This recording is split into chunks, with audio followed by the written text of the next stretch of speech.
పానీపూరి అంటే ఎవరికి ఇష్టం ఉండదు చెప్పండి. చిన్న పిల్లల దగ్గర నుంచి పెద్దవారి దాకా అందరూ పానీపూరి ఫ్యాన్సే. అయితే ఈసారి పానీపూరి తినే ముందు మాత్రం ఈ వీడియో చూసాక తినే ధైర్యం చేయండి.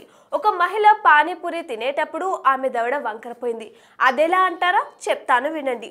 ఉత్తరప్రదేశ్లోని ఔరయ్య జిల్లాలో ఇంకిలాదేవి అనే మహిళ వాళ్ళ ఫ్యామిలీ మెంబర్తో కలిసి క్లినిక్కి వెళ్తుండగా రోడ్డు పక్కన ఉన్న పానీపూరి స్టాల్ దగ్గర ఆగి పానీపూరి తినాలనుకుంది. అయితే ఆమెతో వచ్చిన అతను మాత్రం బాగానే తినేశాడు. కానీ ఈమె తినేటప్పుడు నోరు తెరవడంతో ఒక్కసారిగా ఆమె దవడ వంకరపోయింది.